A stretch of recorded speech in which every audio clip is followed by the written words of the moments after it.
আসসালামু আলাইকুম রহমতুল্লাহি ওবরাকাতুহু। আলহামদুলিল্লাহ ওয়াসসালাতু ওয়াসসালামু আলা নবিয়াল্লাহ। সম্মানিত দর্শক শ্রোতা ভাই বোন, আমি মারুফ বিল্লাহ বাইজিদ আপনাদের সম্মুখে হাজির হয়েছি আজ অত্যন্ত একটি গুরুত্বপূর্ণ বিষয় নিয়ে। বিষয়টি হলো জোহরে ৮ রাকাত নামাজ আদায় করলে আল্লাহ তাআলা আপনার জন্য জাহান্নামের আগুন হারাম করে দিবেন। অর্থাৎ জোহরের নামাজে যদি আপনি ৮ রাকাত সালাত আদায় করেন তাহলে আল্লাহ তাআলা আপনার জন্য জাহান্নামের আযাব, জাহান্নামের আগুন হারাম করে দিবেন। এ বিষয়ে অতি সংক্ষেপে আলোচনা করার চেষ্টা করব। ওমা তৌফিক ইল্লা বিল্লাহ। প্রথমে একটি বিষয় সকলের খেয়াল করতে হবে, প্রতিটি মুমিন বান্দা এবং বান্দির জন্য আল্লাহ তাআলা প্রতিদিন ৫ ওয়াক্ত নামাজ বাধ্যতামূলক আদায় করার জন্য আদেশ করেছেন, নির্দেশ দিয়েছেন। এটা আপনাকে আদায় করতেই হবে।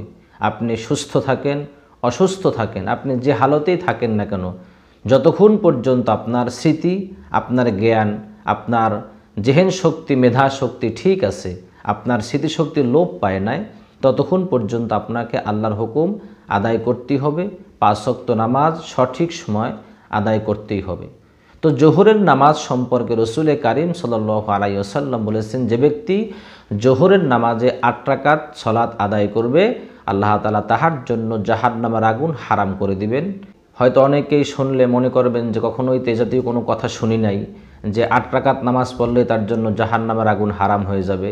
অথচ আমরা জানি যে জোহরের নামাজ হলো রাকাত সংখ্যা ১০, ফরজের আগে ৪ রাকাত, ফরজ ৪ রাকাত, তারপরে ২ রাকাত, ১০ রাকাত নামাজ। তাহলে এখানে কেন ৮ রাকাতের কথা উল্লেখ রয়েছে? তো বিষয়টি হলো রসুল কারীম সাল্লাল্লাহু আলাইহি ওয়াসাল্লাম উম্মতদেরকে অধিক পরিমাণে নেকের লাভের জন্য, অধিক পরিমাণে সওয়াব বৃদ্ধির জন্য অসংখ্য নফল নামাজের তাগিদ দিয়েছেন। অসংখ্য বরকতময় নামাজ, বিভিন্ন সময়ের নামাজের বিভিন্ন ফজিলত সম্পর্কে তিনি বলেছেন। তারই একটি বিশেষ স্বরূপ হলো জোহরের নামাজে। অর্থাৎ রসুল কারীম সাল্লাল্লাহু আলাইহি ওয়াসাল্লাম যে কথাটি বলেছেন তা অসংখ্য হাদিসের কিতাবে এসেছে।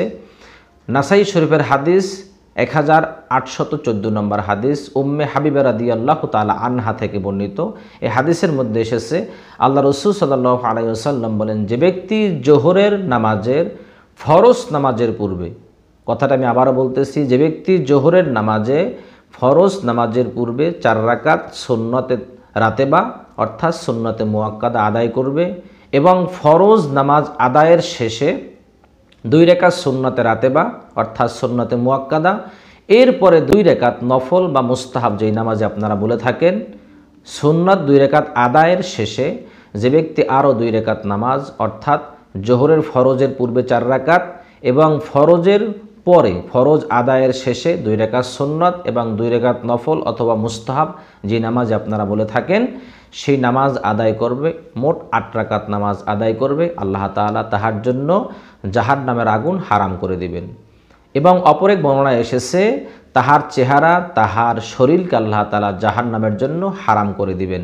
তো এই হাদিস থেকে বোঝা গেল যে রসুল কারীম সাল্লাল্লাহু আলাইহি ওয়াসাল্লাম উম্মতদেরকে সুন্নাহ এবং নফল নামাজ অধিক পরিমাণে আদায় করার জন্য উৎসাহিত করেছেন। কেননা জোহরের সময় অধিক পরিমাণের তাপমাত্রা বৃদ্ধি পেয়ে থাকে। ওই সময়টায় অনেক সময় দেখা যায় রৌদ্রের তাপ এতটাই প্রখর ধারণ করে, যাহার কারণে অনেক সময় নামাজ পড়তে খুব কষ্ট হয়ে যায়, শরীর ঘেমে যায়। তো এই যে একটি কষ্ট স্বীকার করে আর অধিক পরিমাণে গরমটা হলো জাহান্নামের একটি হাওয়া, জাহান্নামের একটি বাতাস মাত্র।